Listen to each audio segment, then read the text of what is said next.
오늘 우리에게 주신 하나님의 말씀 구약성경 에스더 8장 14절에서 17절까지 말씀입니다.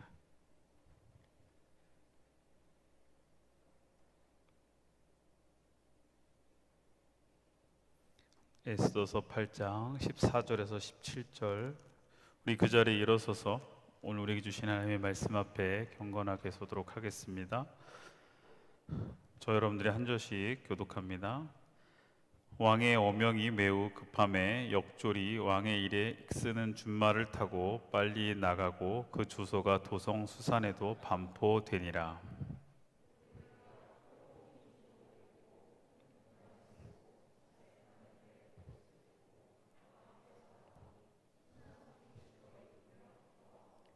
유다인에게는 영광과 즐거움과 기쁨과 존귀함이 있는지라.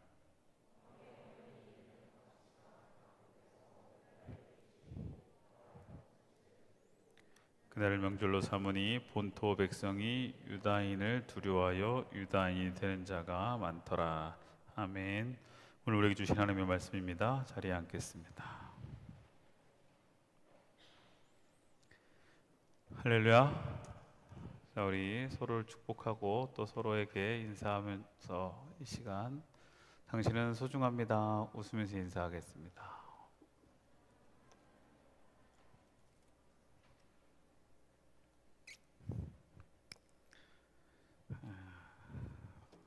잘 안 되죠? 그죠?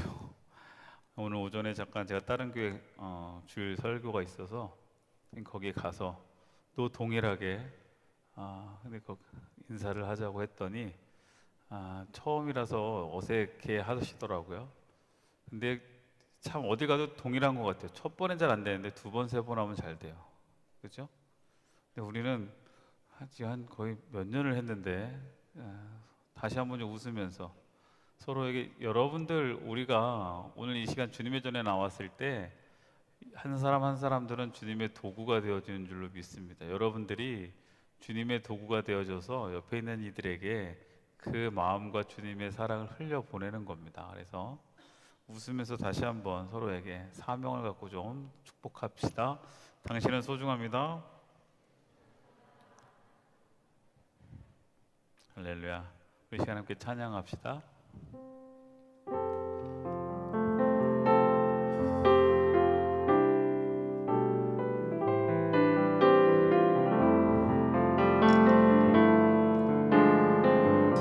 그대 폭풍 속을 걷고 있을 때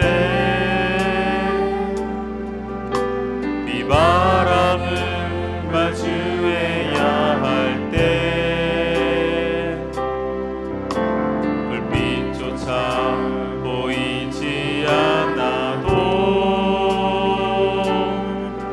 그대 혼자 걷지 않을 거임. 그대 폭풍 속을 걷고 있을 때, 그대 폭풍 속을 걷고 있을 때 비바람을 마주해야 할 때 불빛조차 보이지 않아도 그대 혼자 걷지 않을 거예요. 두려움 앞에서 하늘을 보아요. 우리 옆에 있는 지체들에게 이제 손을 펼쳐서 걱정 마요. 꿈꾸는 그 길을 또 걷고 걸어요. 그대 혼자 걷지 않을 것. 두려움 앞에서 하늘을 보아요. 두려움 앞에서 하늘을 보아요. 외로운 그대여 걱정 마요. 꿈꾸는 그 길을 또 걷고 걸어요. 그대 혼자 걷지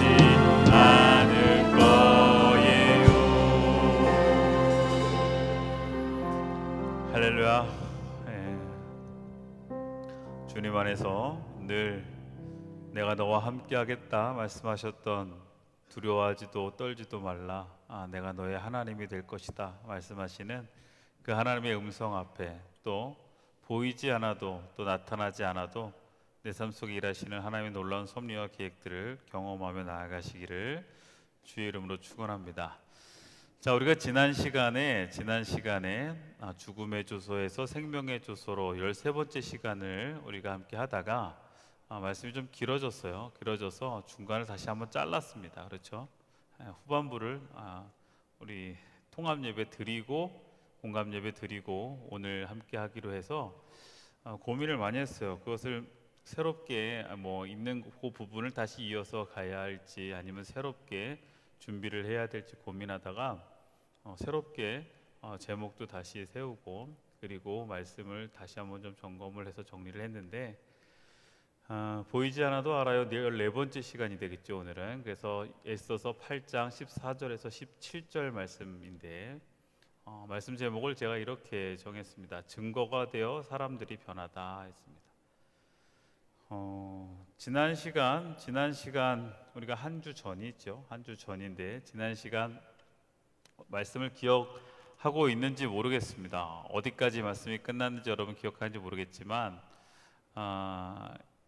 뭔가 이제 하나님께서 보이지 않게 일하고 계시는 상황 속에 놀라운 이제 그 세상을 바꿔가는 이야기들이죠. 세상을 바꿔가는 상황들. 그래서 제가 지난주에 이 부분을 같이 한번 말씀을 나눴던 기억이 있는데 기억하는지 모르겠어요. 운명은 뭐라고 그랬죠? 운명은 우리가 보통 운명 이렇게 이야기하는 것은 피할 수 없는 인생의 길, 정해진 삶의 결론 이랬습니다. 이건 내 운명이야. 다시 말하면 이것은 변할 수 없어.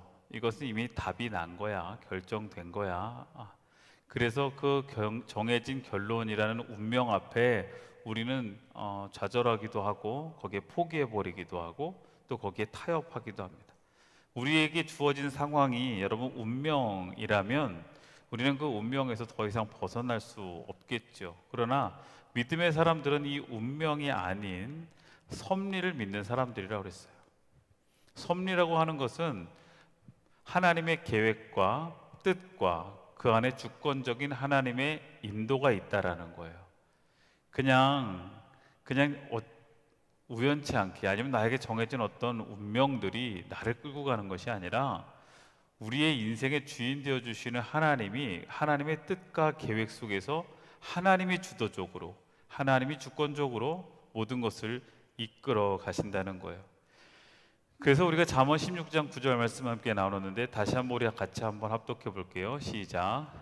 사람이 마음으로 자기의 길을 계획할지라도 그의 걸음을 인도하시는 이는 여호와의 신이라. 우리가 아무리 계획하고 아무리 준비하고 아무리 우리가 뭘 날고해도 우리의 걸음과 우리 인생을 인도하시는 분은 여호와 하나님이시다라는 것을 알고 살아가는 인생, 다시 말하면 하나님의 섭리를 계획하고 하나님의 섭리를 인정하고 살아가는 인생은요 삶의 포커스가 분명합니다. 그런데 우리가 하나님의 계획하심에 대한 신뢰가 없고 그 믿음이 없는 사람들은요 늘 혼돈하고 방황하게 되어 있어요. 자, 어쨌든 오늘은 그런 상황 속에서 이제 나타나는 하나님의 놀라운 반전의 이야기가 또 진행이 되어지는데, 여러분 혹시 절망의 순간이 희망의 순간으로 바뀌어질 때가 있었어요? 이제 끝이다라고 생각했는데 그게 끝이 아니라 새로운 희망이 생기는 거예요. 나는 완전 끝난 줄 알았는데 끝난 게 아니었어요. 예전에 제가 한번 말씀 때도 나눴지만 저희 몰래 제가 예전에 젊을 때죠. 지금도 젊습니다. 근데 마이크 소리 조금만 줄여줘도 될 것 같아요. 어릴 때죠. 그러니까 어릴 때 아버지 몰래 차 끌고 나갔다가 차 확 긁고 나가지고 아버지 미국 출장 계신 사이에 아버지 차 새로 싼 차를 그냥 고속도로에서 긁어가지고 앞에 범퍼가 다 나갔어요. 그리고 아버지 오는 날 그날 심판의 날까지 엄청 두려웠어요. 뭐 경험해 본 사람도 있을 거예요. 뭐 이 정도는 아니어도 뭐 작은 것들이라도. 그러니까 아버지 오시는 날이 저에게는 기쁨의 날이 아니에요. 왜? 아버지 저랑 약속했는데 뭐냐면 미국 가서 리바이스 청바지, 리바이스 50을 사오신다고 약속하고 가셨는데 다른 때 같으면 그 오시는 날을 기다리고 있었을 거예요. 왜냐하면 그 당시 리바이스 501은 진짜 부의 상징이었어요. 못 입었어 그거. 단추 이렇게 채워, 지퍼 대신 단추. 그래가지고 제 아버지가 미국 갔다 오시면서 미국에 연수가 있어 갔다 오시면서 뭘 갖고 싶냐서 나는 리바이스 501 꼭 갖고 싶다. 미국은 좀 싸니까. 그래서 이제 아버지가 그걸 사가지고 사러 가셨, 그거 사러 간 건 아니지. 근데 출장 가셨으니까 오는 날만 기다렸을 거 아니에요, 제가. 그 사건이 터지기 전까지는 아버지 오는 날이 저에게는요, 뭐요? 기다림의 날이에요. 그리고 드디어 이제 제가 천국 가는 날이잖아. 우리 신앙적으로 얘기하면 주님 오시는 날이란 말이에요. 그랬는데 우리가 죄를 짓고 나니까 내가 죄를 짓고 나니까 그 아버지처럼 그렇게 긁고 나니까 갑자기 바뀌는 거예요. 이제 불과 한 3일도 남지 않았는데 3일도 남지 않았는데 하루하루 시간이 가는 것이 저에게 너무나 두려움이에요. 이걸 어떻게 해요? 저에게 기쁨의 날로 기다렸던 날이 어느 순간 저한테는 심판의 날이고 두려움의 날이고 이걸 어떻게 해? 그래서 이제 아버지가 오셨어요. 아버지가 오신 날 저녁 때 밤 늦게 오시니까 주차장에 차가 세워져 있고 들어오셨는데 정말 뭐 가서 제대로 오셨어요라는 인사도 못 하고 있는 상황에서 조용히 나갔습니다. 근데 아버지가 못 보신 것 같아. 아무렇지도 않게 저를 반갑게 맞이해 주시고 그 다음에 뭐 아무렇지도 않게 제가 눈치를 쭈삣쭈삣 보고 있는데 제 예상은 들어오면서 이거 뭐야? 이거 들어오실 줄 알았는데, 그죠? 일곱 나팔 막 불 줄 알았어요, 진짜 요한계시록에. 그런데 그런 일들이 나타나지 않고 그냥 아무렇지도 않게 들어오셔서 못 보셨구나. 내일 아침.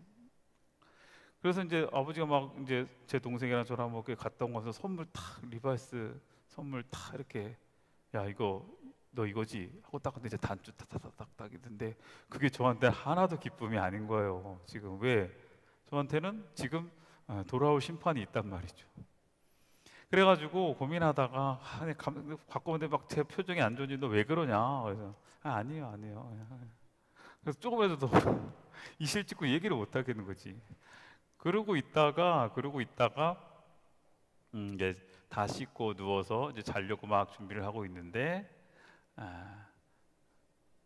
이제 아버지가 제가 저를 보더니 이렇게 얘기하시는 거였어요. 야, 괜찮아.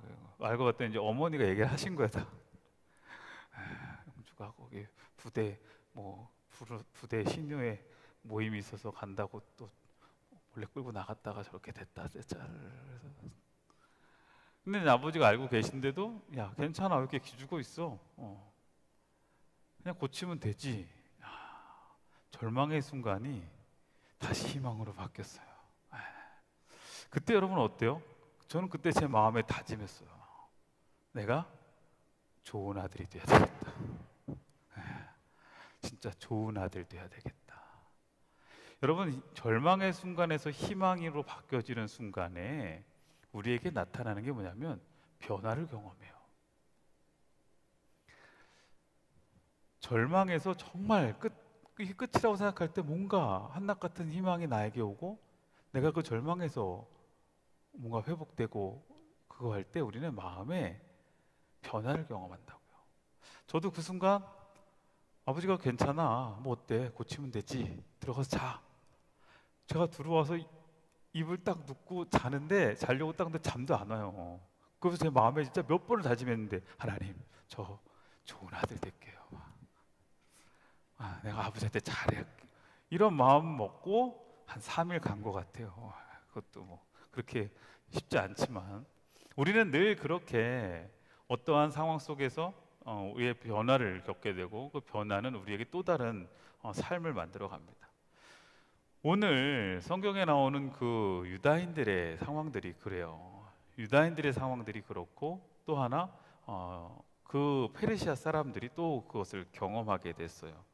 우리가 지난 시간에 봤던 본문의 마지막 부분을 좀 이어가야 여러분들 이야기가 될 것 같아서 다시 한번 소개하면, 아하스로 왕 각 지방에 아달월 곧 12월 30일 하루 동안에 하게 하였고, 이 초소 초본을 각 지방에 전하고 각 민족에게 반포하고 유다인들에게 준비하였다가 그날의 대적에게 원수를 갚게 한지라. 이게 이제 지난 시간 마지막 구절이었어요.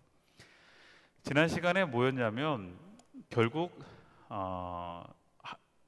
아하스로 왕을 통해서 하만의 그 음모를 통해서 유다인들이 죽게 된, 유다인들을 죽여야 된다라는 조서가 선포되어졌고, 그게 법이 제정된 순간 그 법은 바꿀 수 없었고, 하만은 이미 죽었지만 그 법은 여전히 남아 있었고, 그 법을 덮는 법을 또 만들어야 했어요. 그래서 아하스웨로 왕은 모르드게와 에스더에게 새로운 법을 너희들이 그럼 제정해 봐라. 이것을 덮을 수 있는 법을, 예전 법을, 옛법을 덮을 수 있는 새 법을 제정해라. 새로 만들어라. 그래서 어떻게 했어요? 자기를 보호할 수 있는 법, 그리고 유다인들이 자기 스스로를 보호할 수 있는 법과 자신들에게 공격이 올 때 그것을 공격할 수 있는 법을 만들었단 말이에요. 그러니까 스스로 자기 방어를 하라고 했단 말이에요. 그렇게 하고 그 법을 이제 어떻게 하라는 거예요? 이 조서 초본을 각 지방에 전하고 모든 민족에 빨리 전파하라. 이렇게 이야기되어진 상황입니다. 자, 그럼 이제 오늘 본문을 좀 볼게요. 오늘 본문은 14절부터 시작이 되어지는데, 왕의 어명이 매우 급함에 역졸이 왕의 일에 쓰는 준말을 타고 빨리 나가고 그 조서가 도성 수산에도 반포되느니라. 이렇게 시작됩니다. 아까 이야기했던 그 이제 새로운 법, 옛법이 아닌 새 법이 제정이 되어졌는데, 그 새 법이, 왕의 어명이 이제 어떻게 해요? 그냥 천천히 전해지는 것이 아니라 매우 급하게 반포되어졌다는 거예요. 빨리 반포해라 이렇게 이야기한 거예요. 자, 왜 빨리 반포해야 했을까요? 자, 이 매우 급하게라는 이 단어를 원어로 보면요, 이것은 단순한 속도를 이야기하는 것이 아니라 상태를 묘사하는 단어예요. 급하게라는 게 빠르다는 게 중요한 것이 아니라 긴박하다라는 의미가 더 커요. 그래서 이것은 아주 긴급성을 가지고 전해야 된다는 거예요. 왜? 이것은 뭐가 달려있기 때문에 그래요? 생명이 달려있기 때문에 그래요. 조금이라도 늦게 전해지면 이것은 안타깝게도 그 법이 선포되었음에도 불구하고 어떻게 되는 거예요? 죽는 사람들이 생길 수 있기 때문에, 희생당하는 사람들이 생길 수 있기 때문이에요. 지금처럼 뭐 이렇게 SNS랑 이런 게 워낙 잘 발달되면 바로바로 그냥 뭐 연락해서 뿌리면 되지만 그 당시는 아니잖아요. 아까도 우리가 보았던 것처럼 역졸이 왕의 일에 쓰는 준말을 타고, 그 당시 페르시아는 그래도 다른 데보다는, 다른 나라보다는 이 뭐죠? 네트워크가 되게 잘 돼 있었어요. 그래서 각 지방 고을마다 뭐예요? 이 어명이 전달되어지는 그 전달을 하는 그 뭐죠? 말을 타고 전달하는 역졸들이 있었단 말이에요. 그럼에도 불구하고 그 상황을 좀 더 긴급하게, 더 빠르게 전하라고 이야기했어요. 왜냐하면 생명이 달려있기 때문에. 자, 여러분, 지난 시간에도 이야기했지만 예법과 세법을 제가 뭐라고 그랬어요? 예법은 우리가 하나님의 자녀로 인해서 하나님의 지으심 받은 우리들이 죄로 말미암아 어떻게 해요? 죽을 수밖에 없는 죄인이 되어졌어요. 그래서 우리는 죽을 수밖에 없는 죄인이에요. 그래서 우리가 늘 왜 없이 나 같은 죄인 살리신, 이 고백 참 많이 하잖아요. 그죠? 왜? 우리는 죄인이니까. 그래서 우리는 죽을 수밖에 없으니까. 그 죽음이라는 건 단순하게 육체의 죽음만을 이야기하는 것이 아니라 우리의 영혼이 죽어도 하나님의 나라에 들어갈 수 없고 영원히 살 수 없는, 영혼의 생명을 누릴 수 없는 존재라는 거예요. 하나님과 단절돼서. 그래서 하나님은 우리에게 인간이 하나님의 율법을 하나하나 지켜가면서 그들 나름대로 뭐 하는 거예요? 자신들이 예법 안에서 하나님의 백성으로 거룩하게 구별되어지는 율법 앞에 서게 했어요. 그런데 그 율법은 이게 영구적인 게 아니에요. 계속 어떻게 해야 돼요? 계속 해줘야 돼요. 이거 마이크 잠깐 좀 체크를 좀 해줘요. 계속 방송실? 소리 자꾸 퍽퍽거려 이게. 어떻게 하라고? 안 돼. 예. 이게 뭐 달라졌어요? 아, 내가 살이 빠져서 그렇구나.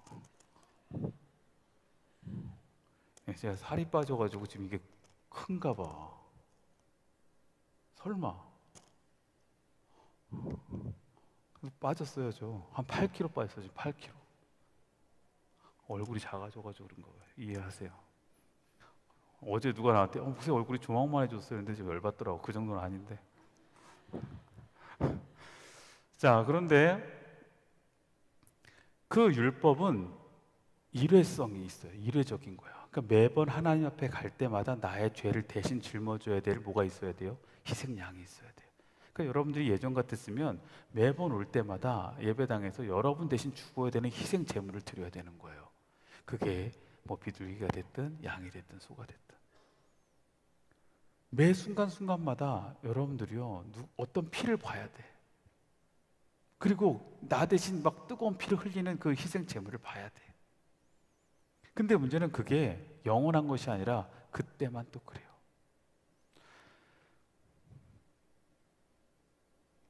예를 들면 그런 거예요.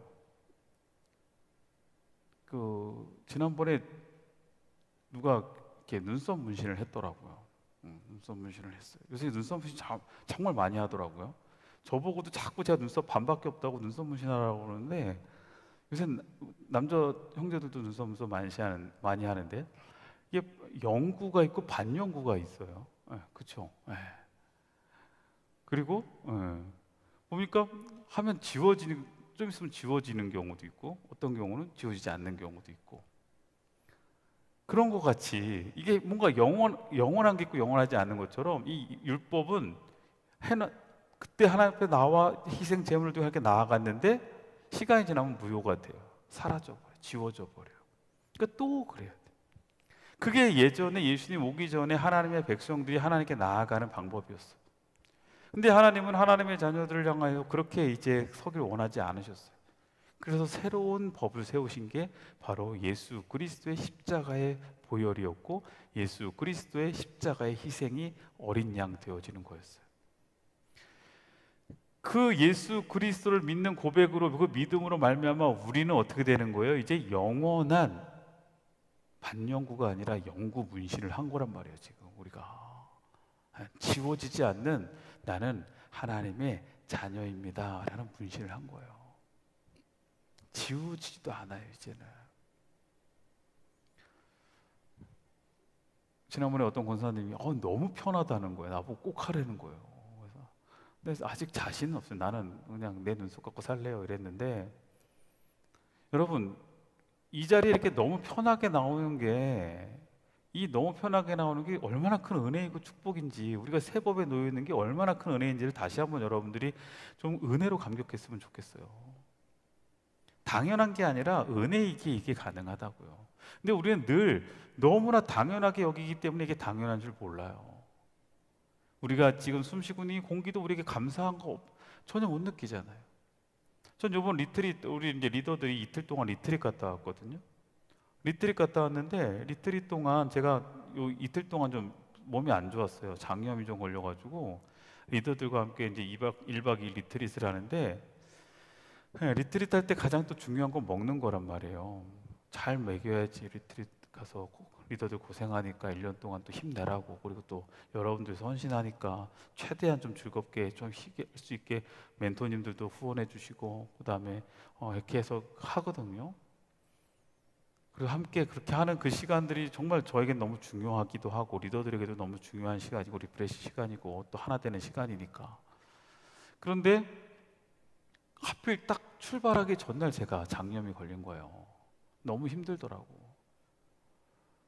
그 다음부터는 아무것도 못 먹겠어요. 진짜 1박 2일 동안 아무것도 못 먹었어요. 딱 제가 먹은 거는요 뭘 먹으러 가고 싶냐고 해서 어쨌든 뭐 이제 먹는데 두부 반 요만큼 먹어보고 공깃밥 좀 먹고 죽 한 그릇 먹었어요. 그러니까 이게 쑥쑥 빠지지 지금. 막 저 봐요. 이게 지금 이게 작잖아. 그런데 그렇게 있다 보니까요 먹는 게 얼마나 감사한 건지를 알겠어요. 정말 제가 햄버거 좋아하거든요. 수제버거 너무 좋아하는데, 그래서 제가 봉기성 간사한테 양양 가서 수제버거 꼭 먹자 그랬거든. 그래갖고 제가 수제버거를 진짜 먹으려고 그 전날까지도 정말 노력하고 기도하고 정말 일찍 잤어요. 하나님, 나 오늘 일찍 잘 거니까, 리더도 놀게 하고 저 일찍 잘 거니까 내일은 햄버거 먹고 싶어요. 나 이랬다고 진짜. 근데 하나님이 모든 기도를 들어주시진 않아요. 근데 욕심의 기도는 안 들어주시는 것 같아요. 결국 못 먹었어요. 옆에서 먹고 있는 햄버거를 보는데 진짜 와, 여러분, 우리가 누리고 있는 것이 얼마나 감사한지를 알면서 살아가면 여러분 얼마나 행복한 줄 알아요? 오늘 우리가 드리고 있는 이 예배가 그냥 드리는 예배가 아니라 하나님이 우리에게 주신 그 새 법, 예수 그리스도로 인해서 우리가 이렇게 드릴 수 있다는 것이 여러분에게 정말 믿음으로 고백되어지고 경험되어지면요, 이 예배가 얼마나 행복하겠어요. 그런데 문제는 이 기쁜 소식을, 이 생명의 소식을 어떻게 해야 돼요? 빨리 전해야 되는 거예요. 지금도 이 소식을 듣지 못하고 죽어가는 이들이 있단 말이죠. 지금도 이 새로운 법이 바뀌었다는, 야, 법이 바뀌었어, 이제 우리 죽지 않아도 돼, 이제 그냥 그렇게 아무 맥 없이 페르시아 사람들에게 죽지 않아도 돼, 우리는 이제 살 수 있어라는 그 소식이 전해지지 않으면 그들은 그냥, 그 마을은, 그 지역은 어떻게 되는 거예요? 거기 있는 유다인들은 그냥 무참히 죽어지는 거예요. 손 한 번 못 쓰고. 이미 법은 바뀌었는데 그 법에 접촉되지도 못하고. 왜? 그 법을 듣지 못해서. 여러분, 이 땅에도 지금 그렇게 죽어가는 영혼들이 얼마나 많은지 우리가 기억하고 있어야 된단 말이에요. 지금도 그 새로운 생명의 법이 바뀌었다는 것, 예수 그리스도로 말미암아 우리가 구원받았다라는 것, 우리가 이제는 더 이상 죽음의 자녀가 아니라 생명의 자녀라는 것, 우리는 이제 하나님의 나라에 들어갈 수 있는 하나님의 백성이 되어졌다라는 것에 대한 그 새로운 소식, 그 소식이 우리에게 전해졌고요. 우리는 그 소식을 어떻게 해야 돼요? 긴급하게 가서 전달해야 된단 말이에요. 왜? 지금도 죽어가는 사람이 있을 테니까. 여러분, 우리가 이 매우 급하게 그 생명의 조서가 전달되어졌다라는 것을 기억하셨으면 좋겠어요.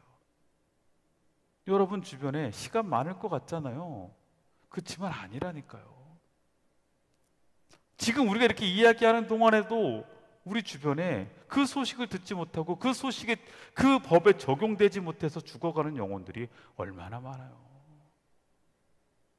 여러분, 우리의 마음에 이 긴급성, 다시 말하면 복음 전파의 긴급성을 갖고 있으시기를 주의 이름으로 축원합니다. 그리고 이제 빨리 나가서 그 조소가 도선 수산에도 반포되니라, 이렇게 돼요.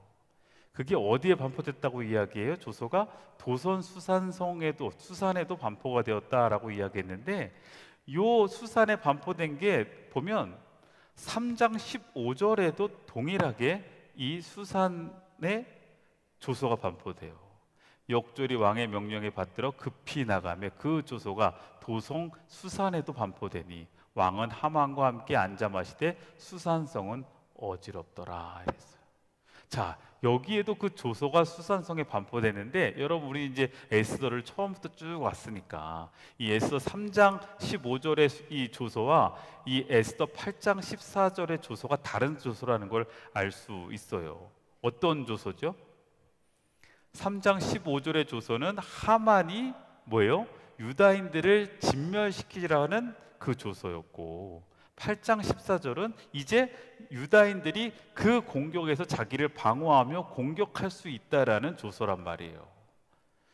자, 도선 수산이라고 하는 그 페르시아의 겨울 왕국이 있었던, 겨울 궁전이 있었던 그 수산성의 그 중심에 지금 죽음의 조소가 선포되어졌다가 다시 어떻게 된 거예요? 다시 생명의 조소가 반포된 겁니다. 그곳에, 그 자리는 다시 말하면 뭐예요?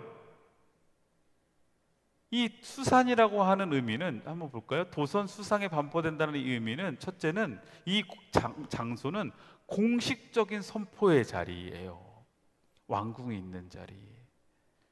지금으로 이야기하면 수도와 같은 곳이에요. 공식적으로 이 왕의 어명, 이 조서가 이제는 공신력을 가지고 선포되어졌다라는 것에 대한 상징적 의미이기도 해요. 그런데 이것은 좀 더 우리가 영적으로 좀 살펴보면 이렇습니다.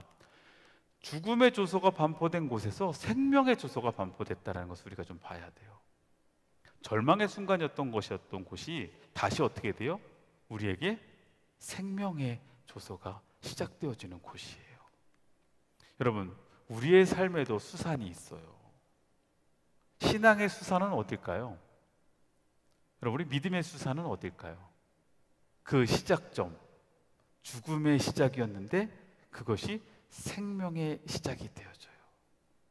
죽음의 끝에 마침표라고 생각했던 그곳이 다시 새로운 시작점이 되어졌던 그곳, 거기가 어디죠?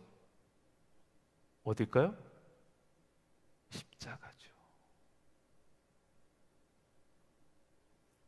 모든 이들은 그 십자가는 절망이었고 그 다음에 그냥 처절한 죽음만이 남아있는 곳이라 생각했어요. 예수님이 십자가에 죽으실 때도 모든 이들은 그곳에서 절망을 경험했단 말이에요. 그런데 하나님은 그 절망의 마침표에서 다시 새로운 희망을 써내려 가시고, 죽음의 마침표에서 하나님은 다시 뭐를 시작해요? 생명을 시작하십니다. 십자가에서 일어났던 그 놀라운 역사는 여러분 우리의 삶의 자리에서도 나타날 거예요. 여러분이 절망으로 겪고 있는 지금 절망이라고 느끼고 있는 그 삶의 자리가 여러분 하나님의 섭리가 일하기 시작하면 그 절망의 자리가 새로운 희망의 시작의 자리로 바뀔 수 있어요. 그러니까 여러분 단정 짓지 말라고요. 우리에게 있는 이 수산, 우리의 삶의 수산은 이제는 절망과 두려움의 메시지가 들리던 바로 그 자리에서 하나님의 희망과 생명의 소식을 반포하시는 그 하나님의 음성을 듣는 자리로 바뀌어줘야 된다는 얘기예요. 세상은 끊임없이 우리에게 절망과 두려움의 메시지를 준다고요. 희망을 꺾고 희망이 없다라고 이야기하는 그 자리에서 여러분 하나님은 아니에요. 그것을 우리에게 수산으로 세우실 거예요. 거기서 하나님은 바꾸셔서 거기서 어떻게 해요? 하나님의 희망과 생명의 소식을 우리에게 또 말씀하신다고. 어떤 이들은 그곳에서 그 하나님의 말씀을 듣고 하나님의 그 음성을 듣고 새롭게 시작하는 이들이 있고 기쁨을 누리는 이들이 있는가 하면, 어떤 이들은 그 소리를 듣지 못하고 절망의 소식 앞에 절망만 할 수도 있죠. 그래서 여러분 우리의 삶의 수산은 새롭게 시작하는 시작의 자리가 되어줘야 돼요. 여러분의 삶의 자리가 지금 여러분이 놓여져 있는 죽음의 조소를 받고 있는 그 수산, 거기서 머물러 있지 말고 그 삶의 자리가 생명의 조소를 다시 받게 되는 희망의 시작의 자리가 되길 주의 이름으로 축원합니다. 어떤 이들은 그 자리에서 걸려 넘어져요. 걸림돌에서 넘어지잖아. 근데 믿음의 사람들은 하나님이 그 걸림돌을 통해서 디디고 일어설 수 있게 하신다고요. 며칠 전에 제 페이북을 보는데 제 교회 후배 목사님이 교회를 새롭게 개척을 해서 교회 이름과 이렇게 로고를 했는데 교회 로고가 너무 이쁜 거예요. 이렇게 돌멩이를 이렇게 해서 교회 이렇게 해서 너무 색깔도 이쁘게 해서 했더니 교회 이름이 뭔가 했더니 디딤돌 교회 이렇게 돼 있더라고. 디딤돌 교회. 여러분 우리의 삶의 자리엔 하나님이 늘 우리는 걸림돌이라고 생각했던 그 돌을 우리에게 걸림돌로 놓으시는 게 아니에요. 우리에게 걸려 넘어지라고 하나님 그 돌을 놓으신 게 아니라고요.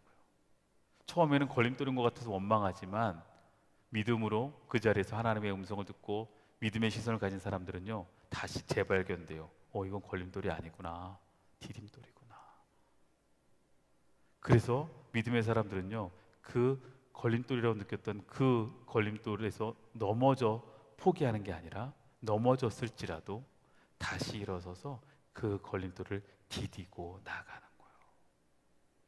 간절히 바라기는 이 자리에는 여러분들이 걸림돌에 넘어지고 포기해버리지 말고 디딤돌로 새롭게 시작해 보시기를 바래요. 지금 여러분들이 보여지는 그 걸림돌이라고 하는 것을 갖고 다시 한번 하나님께 기도해 봐요. 이게 정말 걸림돌일까? 나에게 주는 핸디캡일까? 나에게 지금 삶의 문제일까? 아닐걸요.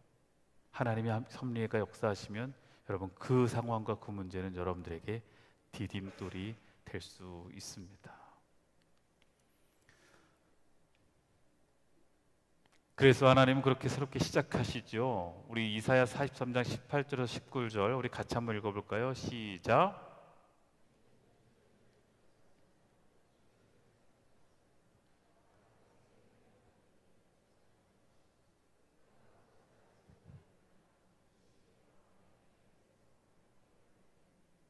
자, 지금 분명히 보라, 내가 이제 새 일을 그곳에서 행하겠다. 여러분들의 수산에서 이제 내가 새 일을 행할 테니 옛적 일을 생각하지 말아라. 내가 광야에 길을, 사막에 강을 내리라. 아멘. 그러기에 우리는 그런즉 누구든지 그리스도 안에 있으면 새로운 피조물이라. 이전 것은 지나갔으니 보라, 새 것이 되었도다. 여러분, 이 주님의 말씀을 꼭 기억하시기를 바랍니다. 수산에서 넘어지는 게 아니라 수산을 디디고 일어선 사람들은요, 이 고백을 경험하게 될 줄로 믿습니다. 이전 것은 지나갔지만 내가 예전에 실패도 있었고, 예전에 좌절도 있었고, 예전에 연약함도 있었고, 예전에 허물도 있었지만 이전 것은 지나갔으니 이제 나는 하나님 앞에 새로운 창조물이 되어지는 거예요. 그리고 모르드게는요, 15절 보니까 모르드게가 푸르고 흰 조복을 입고 큰 금관을 쓰고 자색 가는 배에 겉옷을 입고 왕 앞에 나아오니 수산성이 즐거이 부르며 기뻐하고 이랬어요. 자, 모르드게가 이제 나타나는데요, 모르드게가 약간 좀 바뀌었어요. 어떻게 바뀌었냐면 모르드게 복장이 이렇게 바뀌었어요. 푸르고 흰 조복을 입고 큰 금관을 쓰고 자색 가는 배 겉옷을 입었다. 자, 푸르고 흰 조복은, 이 푸르고 흰 조복이라는 건 왕실 전용 색깔의 권위를 상징하는 옷입니다. 겉옷이고요. 그 다음에 큰 금관이라는 것은 통치권과 존귀를 상징하는 이 큰 관을 쓴 거예요. 금관을 썼어요. 그리고 자색 가는 배옷이라는 것은 이 뭐죠? 왕의 권위를, 그래서 이 자색은, 이 약간 보라색 같은 이 자색은 권세와 영광을 상징합니다. 자, 지금 모르드게의 복장이 어떻게 돼 있다고요? 권위가, 왕실 권위와 통치권과 존귀와 권세와 영광을 가진 존재의 모습으로 어떻게 해요? 지금 옷을 갖춰 입고 나타납니다. 수산성에 즐거이 부르며 기뻐하고 있어요. 생명의 조서가 선포된 그곳에서 모르드게가, 근데 여러분 모르드게가 지금 어땠어요? 그 전에는 모르드게 어땠어요? 굵은 베옷을 입고 재를 뒤집어 쓰고, 그죠? 존귀한 존재로 하나님은 하나님의 백성을 새로운 법 안에 세워가셔요. 저는 여러분들이 이제 예전의 모습과는 달라진 하나님의 존귀한 자녀로 세워지길 주의 이름으로 축원합니다. 여러분들의 가치가 다시 회복되어지고, 여러분들의 자존감이 다시 회복되어지고, 내가 하나님에게 어떤 존재인지를 분명히 깨닫고 그 자아의식을 가지고 여러분들의 삶에서 당당하게 세상 앞에 하나님의 백성으로서 분명하게 서기를 주의 이름으로 축원해요. 위축되지 말고 쫄지 말고, 여러분들 하나님의 자녀인 것이 여러분들에게 수치가 되지 않았으면 좋겠고, 하나님의 자녀로 살아가는 것, 믿음의 자녀로 사는 것이 여러분들에게 부끄러움의 모습이 아니라 당당하게 지금 모르드게처럼 권위적이고 온전한 통치력을 갖고, 그 다음에 하나님이 주신 그 권세의 능력을 가지고 세상 앞에 설 수 있어야 된다는 얘기예요. 왜 주눅 들어 있냐고요. 우리가 왜 주눅 들어 있어요? 왜 여러분들이 사회의 자리에 가서, 여러분의 직장의 자리에 가서, 여러분 친구들의 모임 가서 왜 주눅 들어서 나는 교회 다니지 않는 것처럼, 꼭 교회 다니는 게 뭐 죄인인 것처럼 왜 그렇게 우리가 주눅 들어 살아있냐고요. 뭐 교회 다닌다고 그러면 뭔가 지금 당당하게 얘기도 못하고, 요즘 청년들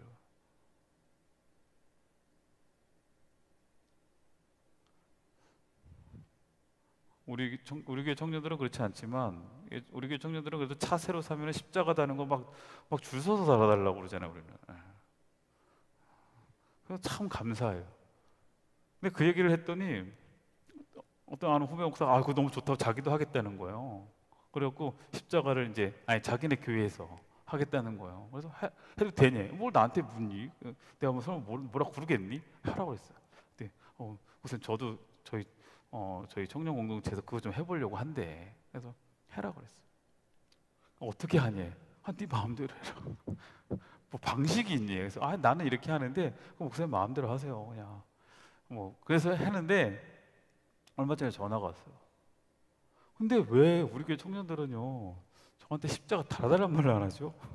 그래서 왜 그러냐 했더니 누가 차를 샀대. 그래서 그러면 우리 십자가 제가 달아줄까요? 이랬대요. 그랬더니 괜찮아요 목사님. 목사님 번거로우신데 뭐 이랬대요. 그래서 아니 달아줄게요. 그랬더니 괜찮아요. 괜찮았대. 아니 괜찮아요. 알고 봤더니 나중에 들은 얘기인데 그 목사님이 들었대요. 십자가 다는 걸 불편해한다는 거예요. 서울에서 십자가 달고 다니면 차 타고 다니다가 뭐 할 수도 없고. 그래갖고 청년들이 차에다 십자가 다는 걸 싫어한대요. 내가 그 얘기 들으면서 난 행복한 목사다 진짜. 다른 때 막 줄 서서 한 3대까지 내가 달아본 적이 있잖아 지난번에. 왜 우리가 하나님의 자녀인 것을 온전하게 드러내지 못하고 살아가고 있냐고요. 우리는 생명의 자녀인데, 우리는 새 법에 적용돼서 더 이상 죽음의 자녀가 아닌데, 여러분 스스로에게 여러분 다시 한번 우리가 하나님께 존귀한 자녀로 우리를 세우시고 바꾸셨다는 걸 분명히 믿고 당당하게 서시기를 주의 이름으로 축원합니다. 그래서 이제 그러고 나니까요 유다인들이요 이제 어떻게 돼요? 유다인 이렇게 바뀌었어요. 영광과 즐거움과 기쁨과 존귀함이 그들에게 있어요. 유대인들에게. 근데 여러분 에스더 4장 3절에 유다인들이 어땠는지 한번 볼까요? 그들이 어땠어요? 왕의 명령과 조서가 각 지방의 이름에 유다인들이 크게 애통하고요 금식하며 울며 부르짖고요 붉은 베옷을 입고 제 누운 자가 무수했다 이랬어요.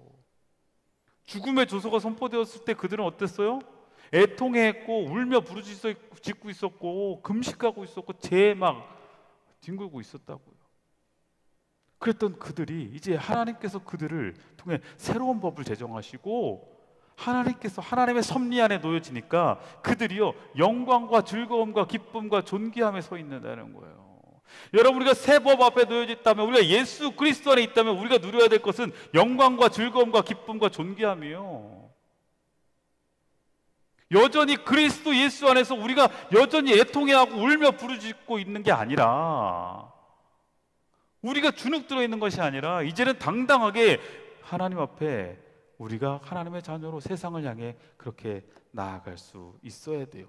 그렇게 영광과 즐거움과 기쁨과 존귀함의 빛을 갖고 있는 우리들이 세상을 향해 나아갈 때 세상의 어둠이 사라지고 세상의 빛이 물러가게 되는 거예요. 이게 빛의 자녀야. 빛의 자녀.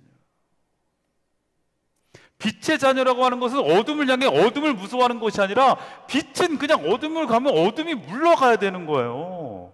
근데 왜 우리는 빛의 자녀라고 하는데 어둠의 자리를 무서워하냐고. 우리가 왜 어둠에 주눅 들어 있냐고요. 우리가 어둠을 몰아내고 이제는 수치가 아닌 존귀가 우리를 바꿔야죠. 이렇게 되었을 때 유다인들이 이 영광과 즐거움과 기쁨과 그 은혜 안에서 완전히 변화되고 존귀함으로 세워졌을 때 어떤 일이 일어났을까요? 오늘 보면 마지막 절이에요. 왕의 어명이 이르는 각 지방 각 읍에서 유다인들이 즐기고 기뻐하며 잔치를 베풀고 그날을 명절로 삼으니 전 이거 막 심장이 뛰어요. 이거 본문 보면 전 제가 볼 때는 이게 에스더서의 가장 하이라이트예요. 자, 우리 같이 한 목소리 한번 합독해 볼까요? 시작.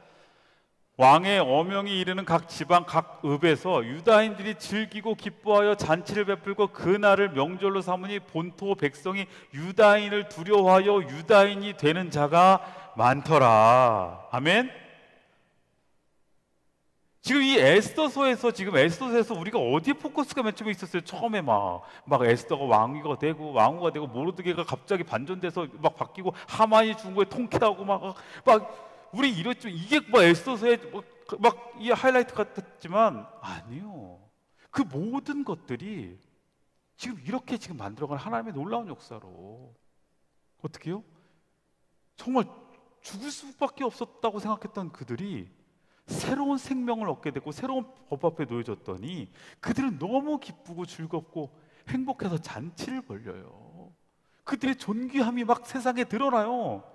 그랬더니 그 유다인들을 오히려 두려워하며 페르시아 사람들이, 믿음이 없는 사람들이, 하나님을 몰랐던 이들이, 우상 앞에 서 있던 이들이 어떻게 됐다고요?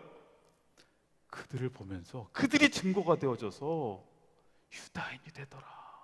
다시 말하면 하나님의 백성이 되더라. 우리를 통해서 이 땅의 사람들이, 우리가 증거되어져서 어떻게 된다는 거예요? 많은 이들이 하나님의 백성이 되어줘야 된다는 얘기예요. 우리 안에 즐거움과 영광과 그 기쁨과 존귀함이 있어야 그것이 세상에 영향력을 준다는 얘기예요.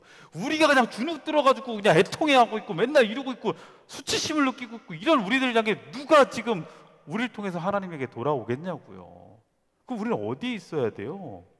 새로운 법 앞에, 예수 그리스도의 복음 앞에 생명을 얻고, 생명을 얻는 우리들이 그 온전한 존귀함을 가지고 당당하게 세상에 서 있을 때 우리를 통해 세상 사람들은 하나님에게로 돌아오는 거예요.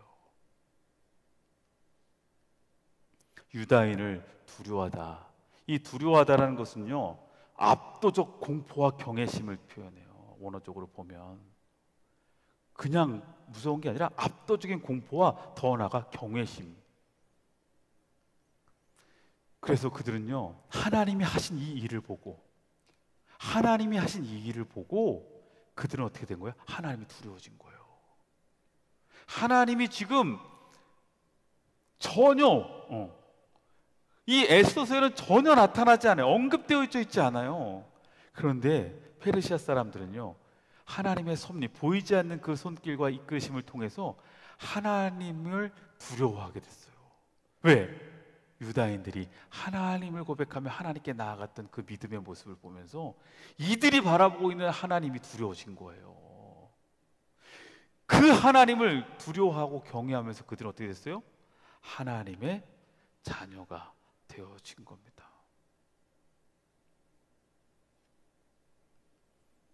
하나님을 경외하고 두려워하게 되었더니 모든 이들이 유다인이 되는 자가 많았더라. 이렇게 마무리하잖아요.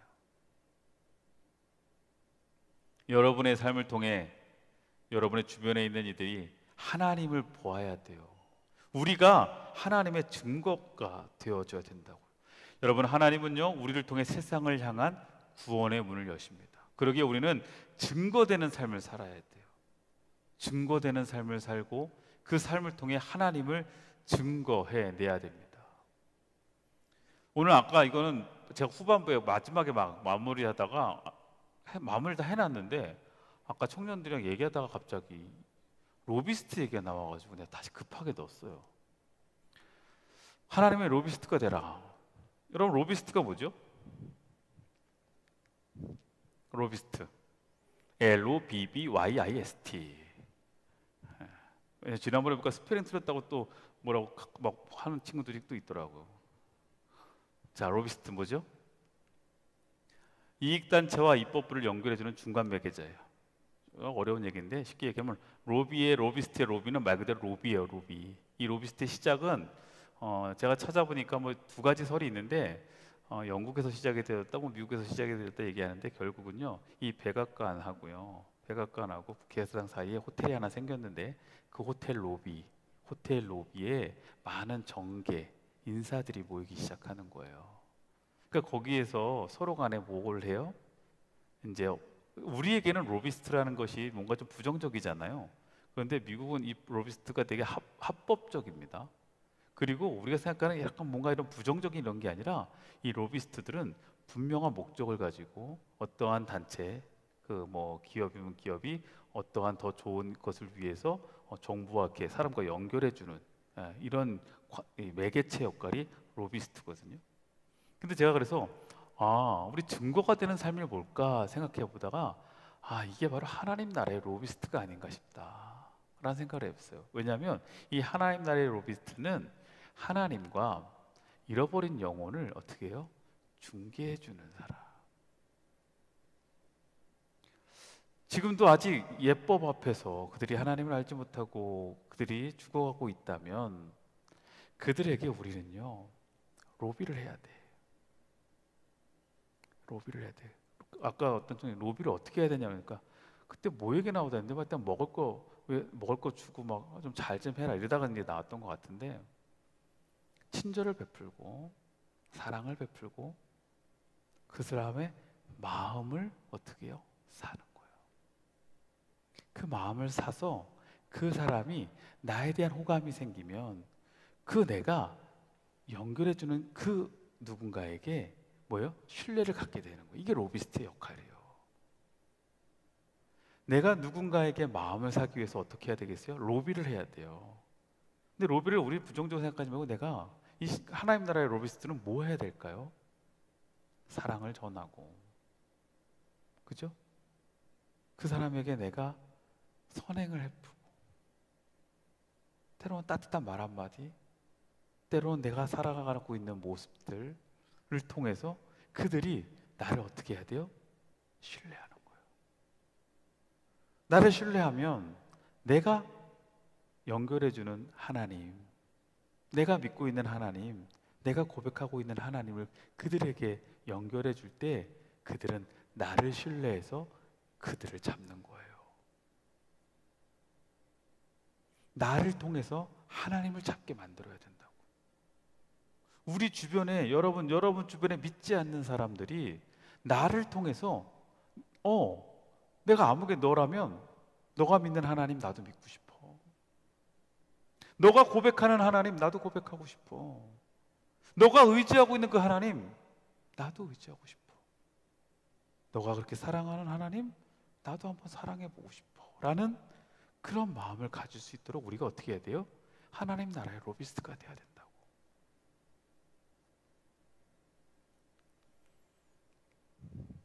하나님의 이 증거, 결국 하나님께서 일하셨던 그 놀라운 일들은 믿음의 사람들을 바꾸고, 믿음의 사람들의 모습, 모르드게가 바뀌었고, 유다인들이 이제는 즐거이 기뻐하고 영광과 그 다음에 존귀함으로 바뀌어서 그렇게 하나님께서 바꾸셔요.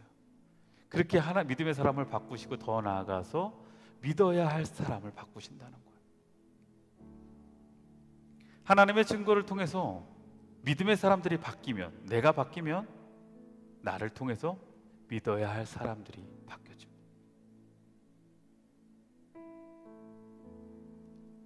증거가 되어 사람이 변화된다. 여러분,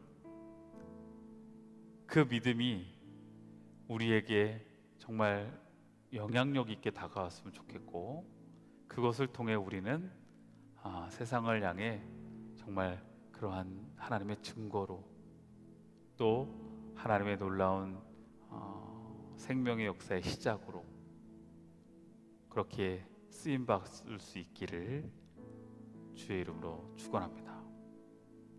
아멘. 우리 한번 그렇게 믿어야 할 사람들에게,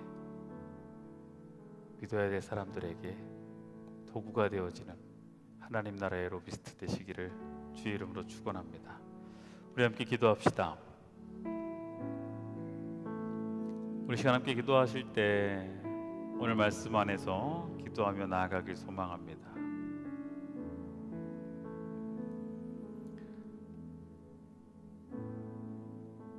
정말 하나님의 사람들이 이 땅에서 하나님이 우리에게 새롭게 세우신 십자가 앞에서, 이건 절망도 아니고 끝도 아니고 새로운 시작이고 희망이고 생명인데, 그 수산의 자리에서 변화되어져서 우리의 존귀함과 우리의 존재가 변화되어짐을 통해 우리는 세상에서 영향력 있는 하나님의 자녀가 되어집니다. 더 이상 주눅들지 말고 우리가 세상을 향해 담대히 나아갈 수 있길 원하고, 세상에서 하나님의 말씀을 전하며 사랑을 전할 수 있는 그러한 하나님 나라의 로비스트 되길 소망합니다. 이 시간에 말씀 붙잡고 내 안에 주시는 하나님의 그 마음 붙잡고 이 시간 기도하며 결단합시다. 기도하겠습니다. 하나님, 오늘도 우리에게 주시는 하나님의 은혜와 말씀을 다시 한번 붙잡습니다. 성령 하나님께서 이끄시는 주님의 은혜의 자리에서, 성령 하나님께서 우리에게 세우시는 그 놀라운 은혜의 자리에서 하나님, 우리가 한 번 더 이제는 우리가 하나님의 증거가 되어질 수 있는 하나님의 거룩한 백성이 되어지기를 원합니다. 그래서 하나님, 우리가 더 이상 이제는 예전의 모습이 아닌 하나님께서 바꾸신 새로운 모습으로, 예전의 존재가 아닌 새로운 존재로 변화되어 증거되는 삶을 살아낼 수 있도록 인도하여 주시옵소서. 그래서 하나님, 우리가 이제 믿음의 사람들, 우리가 바뀌고 우리의 바뀜이 믿어야 할 사람들을 바꿀 수 있는 하나님의 증거가 되어질 수 있도록 이끄시고 역사하여 주시고, 하나님께서 이루시는 놀라운 일들을 다시 한번 회복하며 나아갈 수 있는 귀한 시간들이 되게 하여 주시옵소서. 믿음의 길, 믿음의 삶이 우리에게 있게 하여 주시옵소서. 하나님, 많은 이들이 하나님을 두려워하여 다시 하나님의 마음을, 하나님의 사랑을 두려워하여 그것을 또한 갈급해하여 하나님의 나라 백성 되기를 소망합니다. 하나님을 경외할 수 있는 이 땅이 되길 소망하고, 하나님을 경외하며 많은 이들이 주님의 전에 모여드는 일이 다시금 회복되기를 소망합니다. 하나님, 그러한 하나님의 나라가 세워지는 증거가 되어질 수 있는 저희들이 되게 하여 주옵소서. 그래서 그 하나님의 증거가 나를 바꾸고 내가 또 다른 이들을 변화시킬 수 있는 믿음의 도구가 되게 하시고 하나님 나라의 증거가 되게 하여 주시옵소서. 예수님의 이름으로 기도드립니다. 아멘.